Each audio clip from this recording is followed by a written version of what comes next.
Sir ये फरमाइएगा कि बिजली के हवाले से आप लोगों का एक बड़ा जो है वो ओपन स्टांस था कि जिसके अंदर आपके साथ गौहर एजाज साहब भी थे, आप भी थे, आप लोगों ने प्रेस कॉन्फ्रेंस भी की, एक पूरी जद्दोजहद थी कि जिसके बाद अब हम देख रहे हैं कि जो इलेक्ट्रिक टैरिफ है उसके अंदर कोई फ़र्क पड़ा है। तो इस सारी जद्दोजहद के नतीजे में आप लोग यही चाहते थे, उसका आउटकम यही था कि जो आज आया, या आप समझते हैं कि इसमें कोई गुंजाइश मौजूद है और वो आउटकम नहीं आया कि जो आना चाहिए था? बिस्मिल्लाहिर्रहमानिर्रहीम। आपको पता है राव साहब कि हम लोग पिछले 10 महीने से इसके ऊपर लगे हुए हैं। हमने एक फेडरेशन में टारगेट बनाया है, गौहर एजाज साहब और मैंने और हमारी पूरी फेडरेशन की टीम ने, कि हमने इसको $100 बिलियन की एक्सपोर्ट हमारे मुल्क की 2030 में कैसे होगी। उसमें सबसे पहले सामने आया कि जब इतनी महंगी बिजली होगी तो हम काम नहीं कर सकते। तो बिजली पे जो हमारी रिसर्च टीम ने काम की तो ये आया कि जो IPP के कॉन्ट्रैक्ट्स हुए में है उसमें जो मसले मसाइल है उसमें 1.1 ट्रिलियन रुपए का फर्क है जिसको ठीक करना चाहिए। उस पे हमने प्रेस कॉन्फ्रेंस तो की ही की, मैंने पूरे पाकिस्तान में एवरी वीक 2 से 3 शहर भी कवर किए, हमने अवेयरनेस प्रोग्राम भी किया, हमने गवर्नमेंट से लॉबिंग भी की, हमने एक एक जगह पे गवर्नमेंट को इन्फॉर्म किया कि ये इसको ठीक किया जाए। उस पे हमारी गवर्नमेंट ने एक टास्क फोर्स क्रिएट कर दी और टास्क फोर्स ने दिन और रात काम किया। उसमें उन्होंने काफी सारे कॉन्ट्रैक्ट्स को रीनिगोशिएट किया है और जिसकी वजह से ये इम्पैक्ट आया।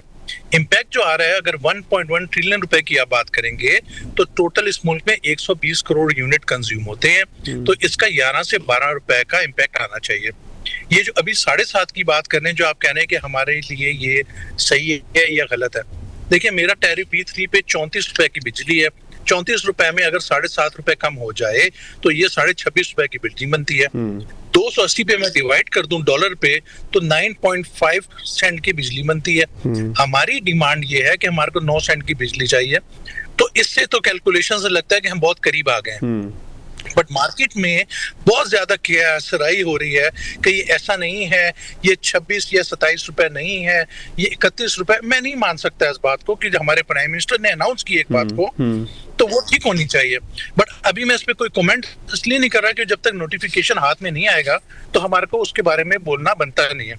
अच्छा, तनवीर साहब ये फरमाइएगा कि आप लोगों की डिपेंडेंसी कितनी है नेशनल ग्रिड के ऊपर, क्योंकि जहां तक हमारी मालूमात है कि बहुत सारे इंडस्ट्रियलिस्ट जो है वो अपने बिजली के अपने ज़राए की तरफ चले गए हैं। कराची में आप लोगों को गैस जो है वो दरकार होती है, इस तरीके से दीगर जगहों पर भी मुख्तलिफ चीज़ें हैं, कहीं सोलर पे आप चले गए हैं, कुछ लोगों ने अपने प्लांट्स लगा लिए हैं। तो डिपेंडेंसी आपकी कितनी है? क्या ये डिपेंडेंसी इस वजह से ख़त्म हुई थी कि बिजली की कीमत ज़्यादा है, या सेल्फ सस्टेन करने के लिए डिपेंडेंसी ख़त्म की गई थी?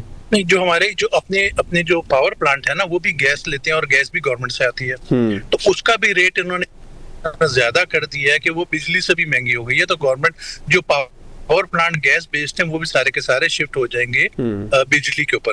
सोलर इंडस्ट्री में जितना काम करता नहीं है, जितनी कैपेसिटी हम लोगों ने लगा ली है, क्योंकि सोलर में मसला ये है कि हमारे को 24 आवर्स हमारी इंडस्ट्री चलती है, तो ऐसे पॉसिबल नहीं है। सोलर हाँ वो लगाता है कि जिस फैक्ट्री चलानी हो, बट जो 24 आवर्स चल रही है, जैसे टेक्सटाइल के प्लांट्स हैं, जो बड़े बड़े बाकी प्लांट्स हैं, उसको 24 घंटे के लिए चाहिए, तो उसकी तो डिपेंडेंसी बहुत ज्यादा है। और जब गवर्नमेंट ने, आप हिस्ट्री में देख लें, बिजली को सस्ता किया है, हमारी एक्सपोर्ट बढ़ गई है। और जब क्योंकि हम अपने सराउंडिंग कंट्री से कॉम्पीट नहीं कर सकते अगर बिजली है। अच्छा तनवीर साहब, इसमें अब बड़ा एक अहम मसला आ गया है कि आप ये कहें कि एक जानिब से हमने मामलात को हल किया तो दूसरी जानिब जो है वो मुश्किलात आ गई। आपने बात की कि 9 सेंट की आपको बिजली मिले। सर जो भी आपकी डिमांड है, आपको उसके मुताबिक, आपका जो एक पूरा वर्किंग पेपर था उसके मुताबिक आपको बिजली मिल जाए, पाकिस्तान एक्सपोर्ट्स बढ़ाने की तरफ चले जाए, लेकिन दूसरी जानिब टैरिफ वॉर जो शुरू हो गई है सर, उसमें ठीक है कि हम ये कह सकते हैं कि बांग्लादेश का टैरिफ हमसे ज़्यादा है, वियतनाम हमारा कॉम्पिटिटर था उसका टैरिफ हमसे ज़्यादा है जो अमेरिका ने उसके ऊपर आयद किया है। तो इस टैरिफ वॉर के बाद प्रोडक्शन कॉस्ट के अंदर ज़ाहिर है कि कमी आई है, तो क्या ये असर ख़त्म तो नहीं हो जाएगा कि हम एक जानिब बिजली की कीमत जो है वो कम करके एक जो है वो प्रोडक्ट को सस्ता करना चाहते हैं, दूसरी जानिब उस पर टैरिफ लग जाए तो वो बात वहीं आ जाए और एक्सपोर्ट्स जो है वो उससे भी कम हो जाएंगे जो पहले थी? देखिए, मैं समझता हूँ कि इट्स एन अपॉर्चुनिटी, बट हमारी गवर्नमेंट को इमीडिएट रिएक्ट करना चाहिए। और परसों जब मैं इस्लामाबाद में था, जब फाइनेंस प्राइम मिनिस्टर साहब बात कर रहे थे, मेरी फाइनेंस मिनिस्टर साहब से भी बात हुई और वो भी बिल्कुल तैयारी पे थे कि वो इमीडिएटली रिएक्ट करेंगे।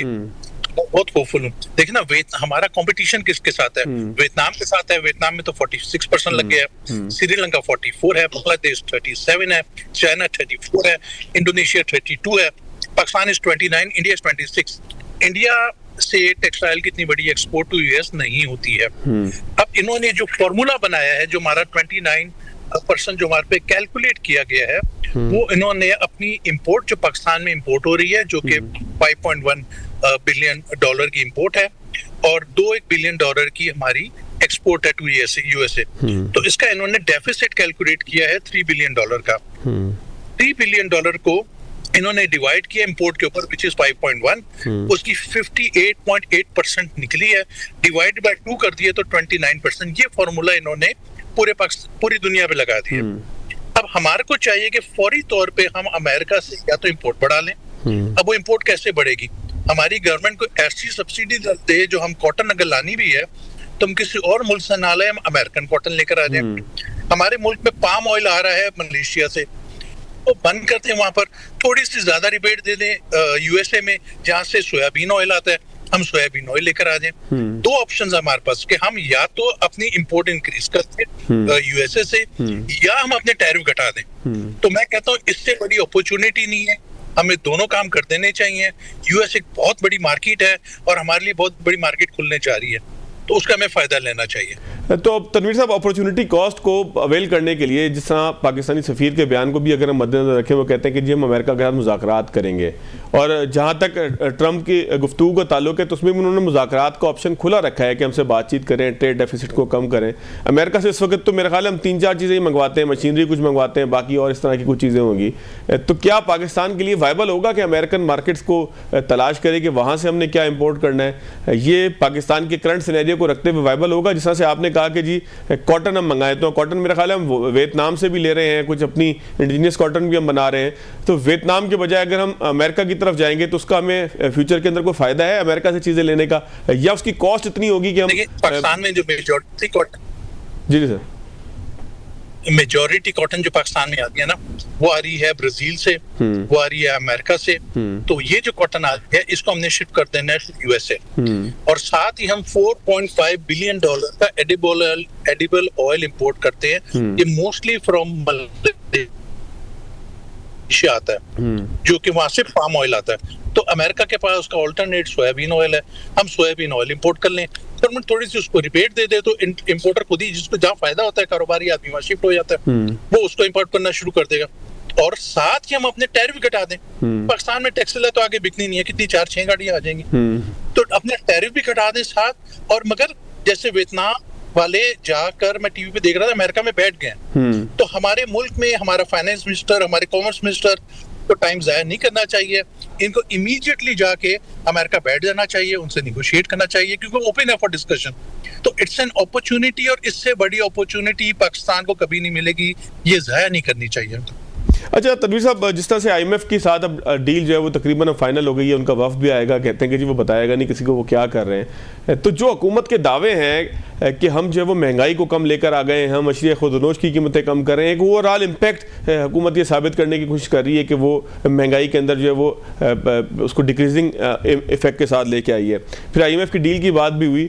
तो बीइंग एक इंडस्ट्रियलिस्ट, जाहिर है कि आप भी इंडस्ट्री से वाबस्ता हैं, ठीक है कि आप चैम्बर की जो है वो सियासत में अपनी जगह है, लेकिन आप बीइंग इंडस्ट्रियलिस्ट को कैसे सर इंगेज करते हैं? आप क्या समझते हैं कि आपकी इंडस्ट्री चलाने की, जो सनतकार की जो इंडस्ट्री चलाने की सलाहियत है, वो बढ़ाई है हुकूमत ने, क्योंकि शरह सूद भी हम देख रहे हैं कि कम हो रही है? देखिए, जो इकोनॉमिक इंडिकेटर्स हैं वो पॉजिटिव आने शुरू हो गए, बट अगर इस मुल्क को बचाना है तो हमारे को जीडीपी का 4.5% की ग्रोथ पे जाना पड़ेगा। अगर उस पर नहीं जाएंगे तो हम लोग बच नहीं सकते। बीइंग ए इंडस्ट्रियलिस्ट, हम बार बार 2-4 बातें कह रहे हैं गवर्नमेंट को कि आपको इमीडिएटली अपने आप को उस पर शिफ्ट करना पड़ेगा। 9 सेंट की बिजली, 9% बैंक इंटरेस्ट, इसके ऊपर भी हमने और डिफरेंट किस्म की पॉलिसीज गवर्नमेंट को दी हुई है। हम कॉटन पे भी FPCCI, देखिए आपने जो चैम्बर की सियासत की ना, मैं उस पर सियासत नहीं लड़ रहा हूँ, हम अभी अपने मुल्क को बचाने के लिए निकले हुए हैं। अभी हमारे को कॉटन, हमारे मुल्क में 5 मिलियन बेल आई पिछले साल, इस साल 5 मिलियन बेल हो गई है। 1 मिलियन बेल का मतलब है $1 बिलियन। अब $5 बिलियन का नुकसान हो गया, हम 1-1 बिलियन के लिए दुनिया के सामने जाके भीख मांगते हैं। तो वो क्यों नहीं हुई? तो फिर हमने पूरा का पूरा अपना उनको प्लान दे दिया। उस प्लान के तहत हम काम कर रहे हैं कि हमने किस तरीके से अपनी इंडस्ट्री को और हमारी कॉटन को इस साल ज्यादा आनी चाहिए। And I am very hopeful कि इस साल हमारी जो कॉटन आएगी वो कम से कम 8 से 10 मिलियन बेलें आ जाएंगी। अब साथ साथ हम लोगों ने इनके ऊपर एक कंस्ट्रक्शन का भी पूरा का पूरा एक प्लान दे दिया है। देखें, जब आप गलत किस्म के टैक्सेस लगा देते हैं, जब घर बनेंगे, हाई राइज बिल्डिंगें बनेंगी, तो 72 इंडस्ट्री है जो उसके साथ चलेगी। उसमें थोड़ा सा शायद फाइनेंस साहब को फील आया था कि हम कोई फाइलों की बात कर रहे हैं। हमारा कोई इंटरेस्ट नहीं है फाइलों के कारोबार में। हमारा इंटरेस्ट है कि हमारे मुल्क में हाउसिंग, घर बने, हाई राइज बिल्डिंगें बने। 72 अलाइड इंडस्ट्री है। जब ये व्हील, ये पहिया ये चल जाएगा इकोनॉमी का, तो हमारा मुल्क खुद ही ठीक हो जाएगा। शरह सूद को कहां पे रुकना चाहिए तनवीर साहब? देखें जी, जितना आपका सीपीआई इंडेक्स होता है ना, सीपीआई इंडेक्स से आईएमएफ कहती है कि आपको पॉजिटिव होना चाहिए। तो अगर आज तो सीपीआई 0.7 हो गया, तो 0.7 के मुताबिक तो इसको 3% होना चाहिए। अब हमारी गवर्नमेंट डर इस बात के लिए रही है और हमारा स्टेट बैंक ये डर रहा है कि जब हम इकोनॉमी को खोलेंगे, इंपोर्ट बढ़ेगी तो इन्फ्लेशन बढ़ेगा। तो जब मैंने उनसे पूछा आप क्या एक्सपेक्ट कर रहे हो कि कितना बढ़ जाएगा, तो उन्होंने फिगर दी 7%। तो मैं कहता हूँ फौरी तौर पे पहले 9 तो ले आओ ना। 9% पे लाने के बाद आप डरो और फिर फैसला करो कि हमने क्या करना है। बट 12 पे जैसे पिछली बार इन्होंने कम नहीं किया, वो ज्यादती की है। इनको फौरी तौर पे 9% पे लाना चाहिए। उसके बाद देखिए कि हमने कैसे संभालना है। एक आखिरी चीज का तनवीर साहब जवाब दे दीजिएगा। सर्टेनिटी फील करते हैं आप सर पूरे मामलात में? पॉलिटिकल स्टेबिलिटी की जहां हम बात करें तो वो भी बड़ा इम्पैक्ट करती है बिजनेस के ऊपर। बीइंग बिजनेसमैन आप स्टेबिलिटी फील करते हैं, सर्टेनिटी फील करते हैं अपने पूरे माहौल के अंदर? देखिए, माहौल तो आपको पता है कि माहौल कैसा है। अब इस माहौल में ही रहना है, ये मुल्क ऐसे ही, हमने इसी में रहना है और हमारा फर्ज है कि अपने मुल्क को ठीक करना। तो हम इस वक्त गवर्नमेंट को भी गाइड कर रहे हैं। देखिए, अच्छाई को अच्छाई बोलते हैं, बुराई को बुराई भी बोलते हैं हम लोग। तो हम गवर्नमेंट के साथ, हम SIFC के साथ, हम ग्रीन पाकिस्तान इनिशिएटिव के साथ, हम अब जो FECCI नया काम कर रही है, $4.5 बिलियन का एडिबल ऑयल इस मुल्क में इंपोर्ट हो रहा है। हम ये काम कर रहे हैं कि इसको इंपोर्ट, जब एग्रीकल्चर कंट्री है तो इंपोर्ट किस बात के लिए कर रहे हैं? बिल्कुल, इसको पाकिस्तान में क्यों नहीं प्रोड्यूस करते? तो अब हमारी जो रिसर्च टीम है जो एग्रीकल्चर रिलेटेड है वो उस पे काम कर रही है और होपफुली 15-20 दिन में काम मुकम्मल हो जाएगा।